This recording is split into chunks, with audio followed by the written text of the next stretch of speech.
Hi hello welcome to our channel Sravanthi Bolloju home vlogs. Today special recipe రసం పొడి. రసం పొడిని ఒక్కసారి ఇలా ట్రై చేసి చూడండి. ఇన్స్టెంట్గా అప్పటికప్పుడు రసాన్ని ప్రిపేర్ చేసుకోవచ్చు. స్కూల్కు వెళ్ళే పిల్లల కోసం కానీ లేదా జాబ్ చేసే వారికి కానీ బ్యాచిలర్గా ఉండేవారికి కానీ త్వరగా వంట ప్రిపేర్ చేయాలనుకున్నప్పుడు ఇలా ఒక్కసారి రసం పౌడర్ని ప్రిపేర్ చేసి పెట్టుకోండి. మీరు ఎప్పుడు కావాలంటే అప్పుడు చకచక రసాన్ని ప్రిపేర్ చేసుకోవచ్చు. మరి ఇంకెందుకు ఆలస్యం, తయారీ విధానాన్ని చూసేద్దాం.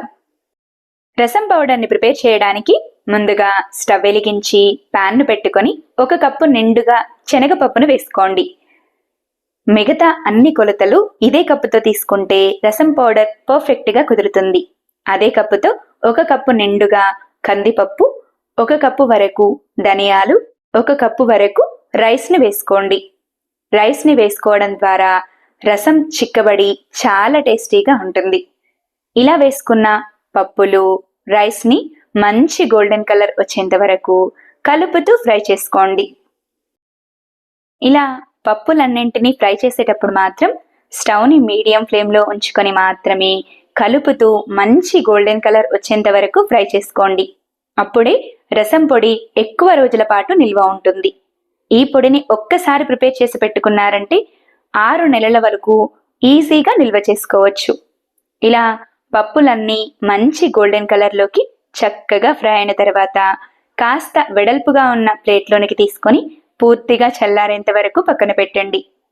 తర్వాత అదే ప్యాన్లోనికి 1/2 కప్పు వరకు జీలకర్ర, 1 టేబుల్ స్పూన్ మిరియాలు, 2 టేబుల్ స్పూన్ల వరకు ఆవాలు, 1 టేబుల్ స్పూన్ వరకు మెంతులను వేసుకోండి. అలాగే అదే కప్పు నిండుగా చిన్న ముక్కలుగా తుంచిన ఎండుమిరపకాయలను కూడా వేసుకొని ఎండుమిరపకాయలు, జీలకర్ర, మెంతులు అన్నీ మంచి గోల్డెన్ కలర్ వచ్చేంత వరకు కలుపుతూ ఫ్రై చేసుకోండి. మీరు ఇలా విడివిడిగా ఫ్రై చేసుకోవడం కాస్త కష్టంగా అనిపిస్తే అన్నింటినీ కలిపి ఒకేసారిగా కూడా ఫ్రై చేసుకొని తీసుకోవచ్చు. కానీ ఇలా సపరేట్గా ఫ్రై చేస్తే అన్నీ చక్కగా ఫ్రై అవుతాయి. ఇలా ఎండుమిర్చి, జీలకర్ర, మెంతులు, ఆవాలు చక్కగా ఫ్రై అయిన తర్వాత కొద్దిగా ఎండుమిర్చిని చేతిలోకి తీసుకొని కాస్త ప్రెస్ చేసి చూడండి. ఇలా పొడి పొడిగా అయితేనే ఎండుమిర్చి చక్కగా ఫ్రై అయినట్టు. ఇలా అయితేనే రసం పొడి ఎక్కువ రోజుల పాటు నిల్వ ఉంటుంది. ఇలా చక్కగా ఫ్రై అయిన మసాలాలన్నింటినీ ముందుగా పప్పులు తీసుకున్న ప్లేట్లోనికి వేసేయండి. తర్వాత అదే ప్యాన్లోనికి ముందుగా పప్పు తీసుకున్న కప్పుతోటే 1 కప్పు వరకు కరివేపాకును వేసుకొని కరివేపాకును కూడా స్టవ్ని మీడియం ఫ్లేమ్లో ఉంచి మాత్రమే కలుపుతూ కాస్త క్రిస్పీగా అయ్యేంత వరకు ఫ్రై చేసుకోండి. కరివేపాకులోని పచ్చివాసన పోయి చక్కగా ఫ్రై అయిన తర్వాత ఇలా ఫ్రై చేసి తీసుకున్న కరివేపాకును కూడా ముందుగా పప్పులన్నింటినీ వేసుకున్న ప్లేట్లోనికి వేసుకోండి. తర్వాత అదే కప్పుతో 1/2 కప్పు వరకు చింతపండును తీసుకోండి. చింతపండు అనేది గింజలు, రెమ్మలు లేకుండా తీసుకొని ఇలా రెడీ అయిన ప్యాన్లోనికి వేసుకొని చింతపండును కూడా 2 నుంచి 3 నిమిషాల వరకు కలుపుతూ ఫ్రై చేసుకోండి. ఇలా చింతపండును కూడా ఫ్రై చేసుకుని తీసుకోవడం ద్వారా పొడిని గ్రైండ్ చేసుకునేటప్పుడు ముద్దలా అవ్వకుండా పొడి పొడిగా అవుతుంది. కాబట్టి చింతపండును కూడా 2 నుంచి 3 నిమిషాల వరకు ఇలా ఫ్రై చేసుకొని తీసుకోండి. ఇలా ఫ్రై చేసుకున్న చింతపండును కూడా ప్లేట్లోనికి తీసుకోండి. తర్వాత రుచికి తగినంత సాల్ట్ను ఇలా వేడిగా ఉన్న ప్యాన్లోనికి వేసుకోండి. స్టవ్ వెలిగించి సాల్ట్ని ఫ్రై చేయాల్సిన అవసరం ఏమీ లేదు. ఇలా వేడిగా ఉన్న ప్యాన్లోనికి రుచికి తగినంత సాల్ట్ను వేసుకొని మరొక 2 నిమిషాలు కలిపి ఇలా రెడీ అయిన సాల్ట్ను కూడా ముందుగా పప్పులన్నింటినీ తీసుకున్న బౌల్లోనికి వేసేసుకోండి. సాల్ట్ను వేసుకున్న తర్వాత పప్పులు, మసాలాలు వేడి పూర్తిగా చల్లారేంత వరకు పక్కన పెట్టేసేయండి. పక్క కొలతలతో కప్ వైజ్గా ఇలా నేను చెప్పిన విధంగా పప్పులన్నింటినీ ఫ్రై చేసుకుని తీసుకోండి. పర్ఫెక్ట్ రసం పొడి క్షణాలలో రెడీ అయిపోతుంది.